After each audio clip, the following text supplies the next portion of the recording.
안녕하세요. 열정부자 김 대표입니다. 오늘은 파티룸 창업에 대해서 얘기해 보려고 해요.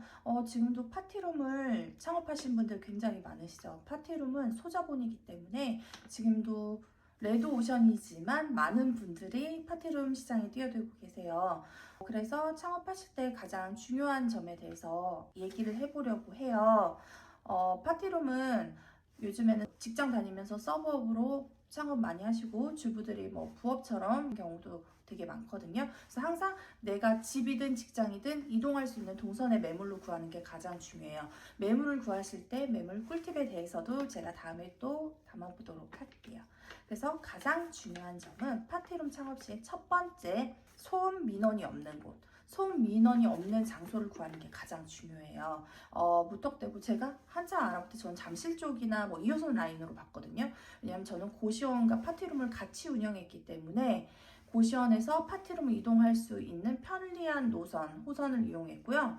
그래서 2호선 라인으로 알아봤을 때 잠실로 알아봤었는데 그 당시에 방이동이 예쁜 오피스텔이 굉장히 많았어요. 롯데월드 뷰가 보이고 이런 좋은 오피스텔이 굉장히 많았는데 이런 곳에 처음에 그렇게 임대차를 파티룸이다 뭐 에어비앤비다 해서 임대를 많이 했는데 주변에 거주하시는 분들의 민원이 굉장히 많아서 그쪽 부동산으로 가시면은 뭐 파티룸 한다고 이런 목적을 얘기하시면은 다 거부하세요. 이제 그만큼 민원이 굉장히 커요. 그래서 주거가 많은 공간에는 절대 창업하지 마세요.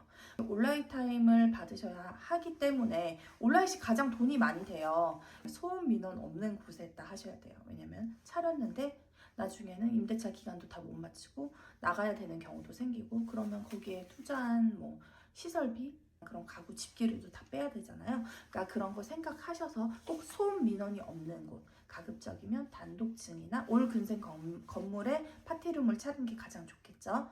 그리고 내부에 화장실이 있는 것도 정말 좋아요. 그래야지 온라인을 할 때 가장 유용하거든요. 그러니까 꼭 그런 점 유의하셨으면 좋겠고요. 두 번째가 낮은 고정비예요. 저 같은 경우에는 잠실에 엘베 없는 5층 월세 100만 원짜리 매물을 구했었어요. 이런 매물은 지금 쉽지 않아요. 요즘에는 물가도 오르고 금리도 너무 올랐기 때문에 구하기 쉽지 않을 거예요. 그래야지 나중에 온라인 몇 번 돌렸을 때 이런 계산을 하면은 타산이 좀 어느 정도 나올 거 아니에요. 그러니까 100에서 150 사이, 가급적이면 120 정도면 가장 좋을 것 같긴 해요. 그런 매물을 지금 현재 찾기에는 하늘의 별 따기겠지만 그런 매물로 한번 구하셨으면 좋겠고, 그리고 세 번째는 입지예요. 입지. 예전에는 파티룸이 많이 없었을 때는 입지가 중요하지 않았는데 지금은 파티룸이 너무 많아졌어요. 그래서 제가 차릴 때만 해도 저는 남들이 다 입지 좋은 곳에 비싸게 뭐하러 들어가냐. 그 당시에 저 100만 원도 비싸다고 생각하시는 분들이 있었거든요. 근데 잠실에서 100만 원이 뭐가 비싸? 저는 이 생각이었어요.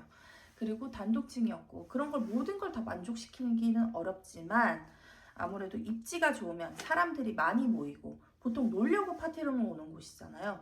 근데 위치 애매하고 뭐 대중교통으로 내렸는데 좀 오래 걸어야 되고 이러면 아무래도 좋지 않아요. 그래서 입지가 좋은 곳, 사람들이 많이 모이는 곳은 당일이라도 예약이 차는 경우가 있어요. 그러니까 꼭 입지 좋은 곳에다 차리셨으면 좋겠어요.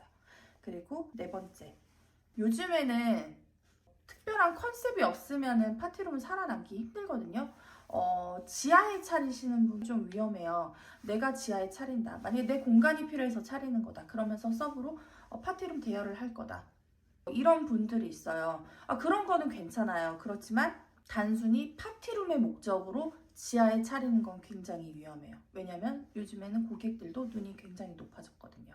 그래서 저렴하게 돌리면 당연히 저렴한 손님들이 오겠죠. 근데 제가 운영을 해봤을 때 고시원이든 파티룸이든 가격이 손님의 수준을 말해줘요. 그래서 저 같은 경우는 가격을 좀 높게 책정하기도 했었어요. 고시원도 파티룸도. 그만큼 그거에 뒤지지 않는 시설로 저는 했다고 생각을 하고요. 그렇다고 무턱대고 말도 안 되는 금액으로 저는 시설을 하진 않았어요. 그래서 모든 인테리어 비용이랑 집기까지 2천만 원 안으로 파티룸을 끊었는데 요즘에는 막 말도 안 되게 8천만 원.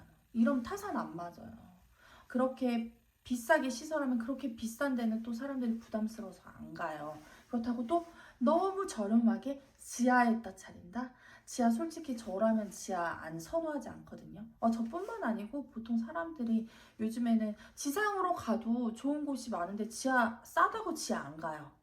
왜냐하면 그만큼 고객들의 눈도 높아졌다는 거. 왜냐면 파티룸이 대중화되면서 수준이 굉장히 높아졌거든요. 그래서 그런 점 인지하시고 지하 이런 곳에는 차리시진 않으셨으면 좋겠어요. 그리고 항상 큰 틀을 먼저 생각하세요. 컨셉을 어떻게 정할 건지. 20대 초반 좀 저렴하게 놀 수 있는 그런 컨셉으로 나도 저렴하게 저렴한 시설로 해서 할 것이다. 아니다. 나는 10대 후반이지만 좀 깨끗하고 힘줄 곳은 힘주고 인테리어를 어느 정도 할 것이다. 아니 나는 고급화할 것이다. 고급이 가장 투자금이 많이 들겠죠. 이거는 그 대신 이 금액을 뽑긴 굉장히 힘들 거예요. 그래서 투자금을 적당히가 가장 중요한데 파티룸 같은 경우는 하얗게 꾸며놓는 게 가장 꾸미기가 좋아요. 그리고 고객들도 파티 용품은 요즘에 다 갖고 오시는 분들도 많아요. 있으면 당연히 좋겠죠.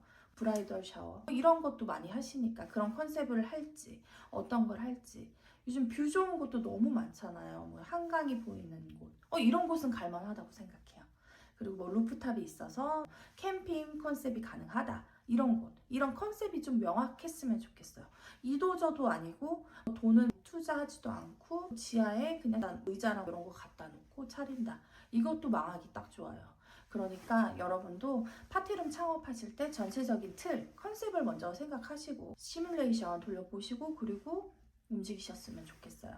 그래서 파티룸 창업하실 때도 좋은 매물을 고르셔서 깔끔한 인테리어로 어떤 타겟층을 설정해서 고객들을 노릴 것인지 그거에 대해서 한번 연구도 해보시고 꼭 파티룸 창업하실 때 성공하시길 바랄게요. 감사합니다.